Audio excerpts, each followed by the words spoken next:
Hello दोस्तों, welcome to my YouTube channel माँ associate. दोस्तों, आज की वीडियो को ज़्यादा लंबा न करते हुए, ज़्यादा बात करते नहीं, सीधा टॉपिक पे बात करेंगे कि जीएसटी क्या होता है, जीएसटी की रिटर्न्स कितने प्रकार की होती है। बहुत सारे टाइप की होती है, यानी 15 रिटर्न होती हैं और ये कैसे फाइल कर सकते हैं, इसमें लेट फाइलिंग क्या क्या फीस लगेगी, इस बारे में बताएंगे। तो ज़्यादा टाइम खराब ना करते हुए चलो चलते हैं। वीडियो को एंड तक जरूर देखें और चैनल पर पहली बार आए तो चैनल को जल्दी से जल्दी सब्सक्राइब जरूर करें।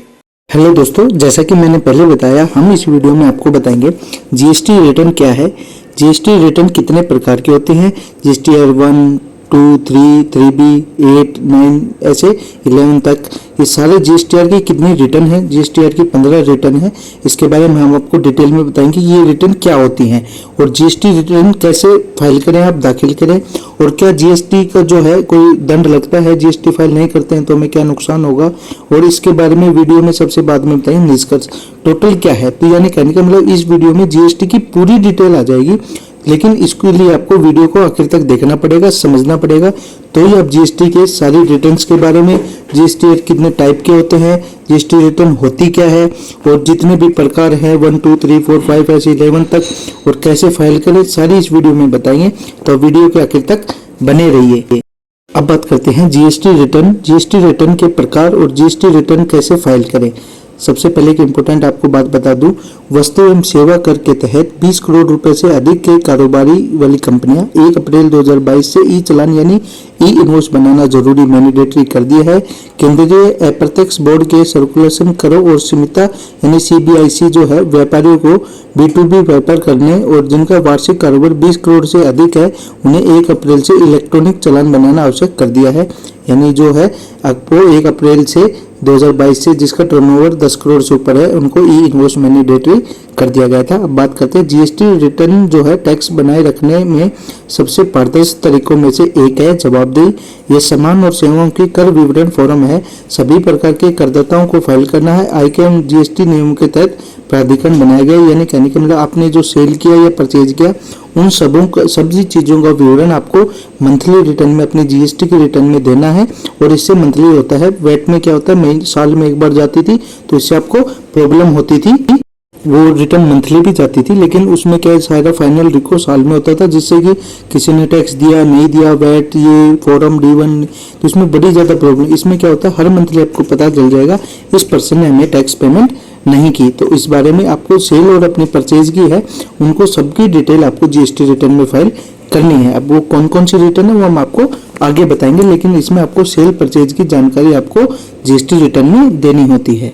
अब आपको बताएंगे जीएसटी रिटर्न क्या है। जीएसटी रिटर्न एक ऐसा दस्तावेज है जिसके बारे में विवरण में आय की एक पंजीकृत करदाताओं को अधिकारियों के पास फाइल करनी होती है। यह अधिकारी उसकी जो उपयोग करना करने के लिए वित्तीय दायित्व आपको बनाती है, यानी आपको अपनी सेल परचेज की डिटेल उनको देनी होती है। इसमें आपको क्या क्या डिटेल देनी होती है, खरीद बिक्री, इनपुट टैक्स क्रेडिट, खरीद का भुगतान किया गया जीएसटी शामिल है। आउटपुट जो है आपने बिक्री यानी आपने कोई चीज़ खरीदी है उसकी जानकारी, और आपने कोई चीज़ बेची है उसकी जानकारी, तो आपको पहले अपनी बेची हुई चीज़ की जानकारी देनी है, उसके बाद उस रिटर्न को वापस में जो हमने क्रेडिट किया है खरीदा है उसकी जानकारी देनी है, जिसमें बीच का जो डिफरेंस आएगा उसको सरकार को आपको पेमेंट करना है। जीएसटी रिटर्न के बारे में, जीएसटी रिटर्न कुल 15 रिटर्न है, वो इस प्रकार है, हम आपको सारा प्रोसेस बताएंगे। सबसे पहले बात करते हैं जीएसटीआर 1, एक कर अवधि के दौरान किए गए विक्रय लेन देन के बारे में विस्तृत रिपोर्ट जीएसटी शासन के तहत पंजीकृत एक सामान्य करदाता को इसे दाखिल करनी चाहिए, जिसमें जारी किए गए सभी प्रकार के डेबिट और क्रेडिट नोटों की रिपोर्ट भी शामिल है। विक्रय चालान में किए गए किसी भी परिवर्तन को जीएसटीआर 1 की रिपोर्ट के इसमें शामिल किया जाना चाहिए। जीएसटीआर 1 मासिक रूप से दाखिल किया जाता है, हालांकि वो करदाता के जीएसटी के टर्नओवर पर डिपेंड करता है। पिछले वर्ष में अगर आपकी 1.5 करोड़ रुपए या इससे तिमाही के दाखिल कर सकते हैं। अगर आपकी 1.5 करोड़ तक है तो 3 महीने में भी रिटर्न फाइल करती हो। जीएसटीआर 1 जो है अपनी सेल की डिटेल देनी होती है, इसमें डेबिट क्रेडिट नोट की भी डिटेल इसमें देनी होती है। तो कहने का मतलब है अगर आपने जो चीज़ सेल की है या क्रेडिट नोट आया है, डेबिट किया है, उसकी जो डिटेल है वो जीएसटीआर 1 में आपको डालनी है। अब बात करते हैं जीएसटीआर 2A। जीएसटीआर 2A एक रिटर्न है जिसमें कर अवधि के दौरान पंजीकृत आपूर्तिकाओं की गई सभी खरीद का विवरण होता है। यह केवल पढ़ने के लिए रिटर्न है।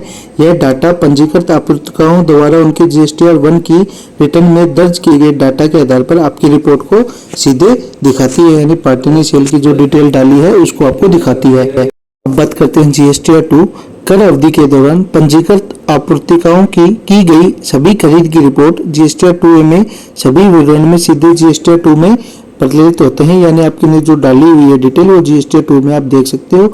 यह सभी सामान्य करदाताओं द्वारा दायर किया जाता है। जीएसटीआर 2 की फाइलिंग को अस्थायी रूप से निलंबित कर दिया गया है। अब बात करते हैं जीएसटीआर 3। ये सभी जावक आपूर्ति खरीदी दावा किए गए इनपुट क्रेडिट के साथ किसी भी कर देयता की भुगतान किए गए करों के बारे में सारांश विवरण के साथ एक मासिक सारांश रिटर्न है।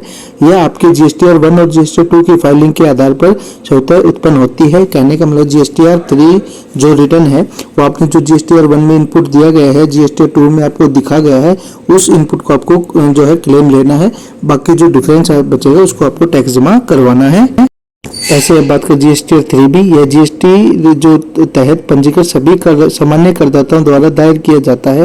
यह मासिक रूप से स्व घोषणा एवं जावक आपूर्ति दावे या इनपुट क्रेडिट कर देयता का भुगतान किए गए बारे में संक्षेप रूप से विवरण करता है। यानी आपने जो क्रेडिट इनपुट लिया है और आपने जो परचेज की है और आपने जो सेल की उसका जो डिफरेंस है उसको आपको जीएसटीआर 3B में फाइल करना होता है, जिसकी जो ड्यू डेट होती है 20 तारीख होती है। आपको उसमें आपका टैक्स जमा करवाना होता है। तो आपकी जो अपनी सेल परचेज की जो टोटल डिफरेंस आएगा उसका आपको जो पेंडिंग अमाउंट बचती है उसको आपको टैक्स जमा करवाना होता है।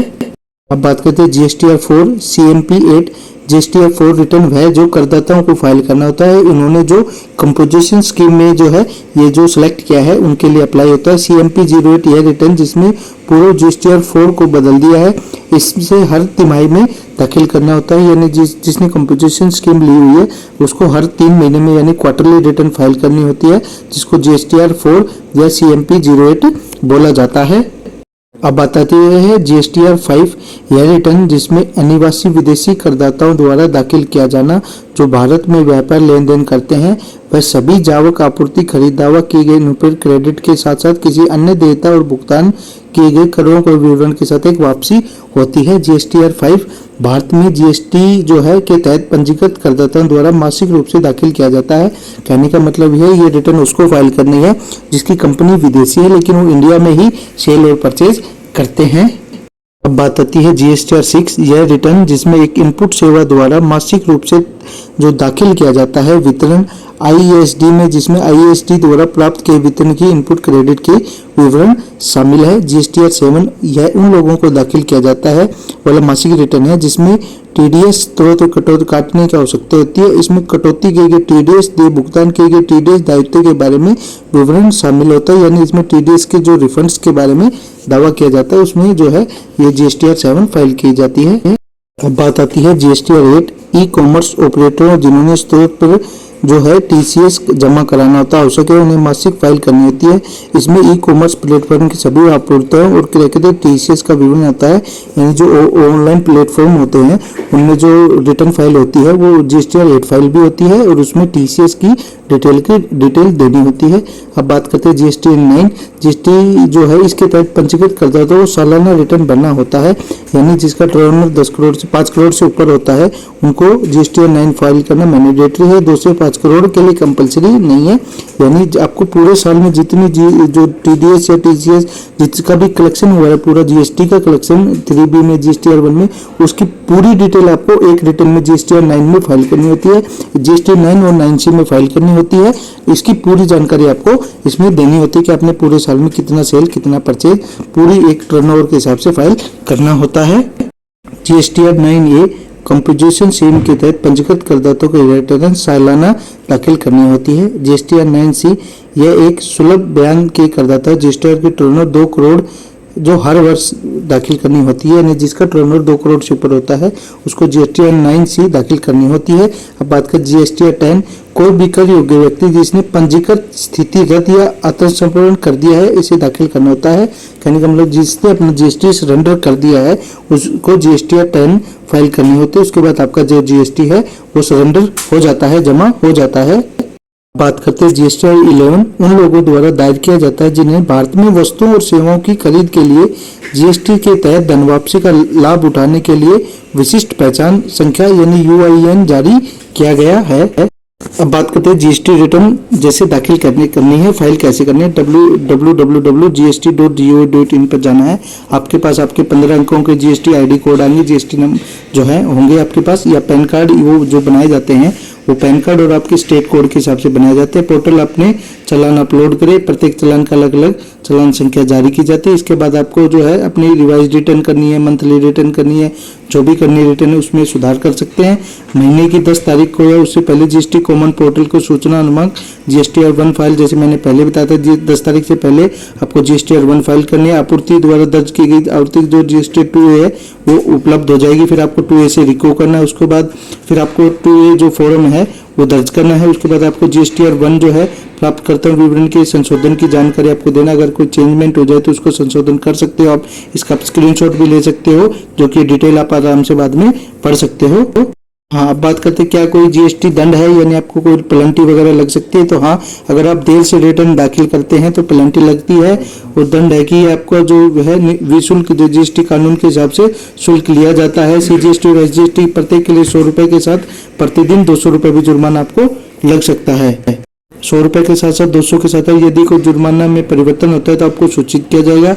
जुर्माने को अधिकतम 5,000 रुपए तक होता है। लेट फीस के अलावा करदाता को 18% प्रति वर्ष की ब्याज दर भुगतान करना होता है। इसी ब्याज की गणना भुगतान वाली कर की कुल राशि पर की जाती है। विलंब शुल्क अवधि के समय के तहत वास्तविक रूप से तिथक होती है, यानी आपकी ड्यू डेट के बाद अगर पेमेंट करते हो आपको तो पर डे 100 या 200 रुपए चार्ज भी किया जाता है। उसके बाद आपको 18%, उसके बाद इंटरेस्ट पे अगर आप जैसे टैक्स जमा कराना था लाख रुपए का आपने नहीं करवाया तो आपको पर डे के हिसाब से 18% के हिसाब से आपको इंटरेस्ट की भी पेमेंट करनी होती है।